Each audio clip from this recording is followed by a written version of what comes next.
Hey everybody, KMO here. I'm about to start a 10-day fast. Assuming I complete it, it will be the longest fast I've ever done. I followed a link from a listener to a YouTube video about getting enough salt while fasting.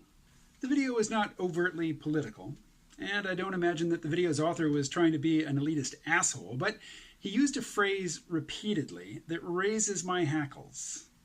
What phrase is that? Consult your doctor. What's wrong with advising people to consult their doctor? It assumes that the person receiving the advice has access to affordable medical care. A great many people have either no health insurance at all, or they have a deductible that is so high that, practically speaking, they don't have insurance either. For people like that, even a glancing encounter with a doctor in his or her office, no matter how brief or superficial, is likely to drive the patient deeper into debt. Lots of people endure painful injuries and ailments because seeking medical attention would inflict too grave an economic wound. Some physical injuries heal themselves. Economic injuries never do. Now, I know what this YouTuber was really saying is, hey, don't blame me if something bad happens when you follow my advice. I'm a YouTuber, not a licensed nutritionist with malpractice insurance. I get it. But still, this guy repeatedly advised his audience to consult a doctor before changing their diet. Come on. Most of us don't eat the way we know we should. If someone who regularly pounds down Big Macs and Ben & Jerry's trips over a nugget of clarity and willpower at the grocery store, would anybody really advise them not to trade the breaded chicken sticks for some salad greens without first taking a day off of work and throwing hundreds of dollars at an MD?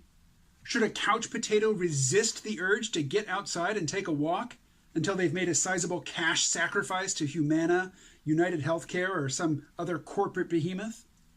The digital revolution has thrown a decades-long process of growing wealth inequality into hyperdrive.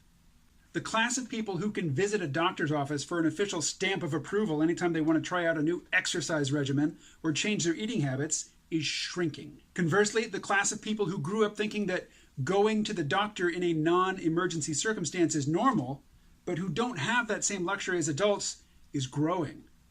So if someone, in reporting on their research into any health-related topic, repeatedly stresses that the audience should make no lifestyle changes without first getting a doctor to sign off on them, I think they must be one of three things. 1. Entitled and clueless. You must have one of the few remaining jobs that treats employees like human beings rather than like disposable parts to be used until they wear out and then replaced. Most everyone you talk to is in your same privileged situation, and you assume that people working shit jobs have Medicaid or welfare or whatever. 2. You're covering your ass. You don't actually expect anyone to take a day off of work and spend a week's wages to ask a doctor if it's okay for them to eat steamed broccoli for dinner instead of a triple bacon cheeseburger and a supersized order of fries. You're just reciting the incantation of non-responsibility. And 3, and most charitably, Canadian. Really, this is a subset of item number 1, but I have a disproportionate number of Canadians in my audience, and I'm inclined to give them the benefit of the doubt and judge them differently from Americans who don't grok or don't care that they are surrounded by hardworking people who are one illness or injury away from financial ruin. So be aware. Consult your doctor is a highly charged political statement, whether you meant it that way or not. Many of the people who hear you say it will judge you harshly and imagine using a brick, hammer, or fire axe to adjust your assumptions when they hear you say it. So, just as a routine precaution, before you post your next YouTube video, show it to the head of your private security detail first, and ask him or her how likely you are to end up with a boot lodged in your ass if you went ahead and clicked on that YouTube publish button. All right, that is all. I will talk to you again tomorrow.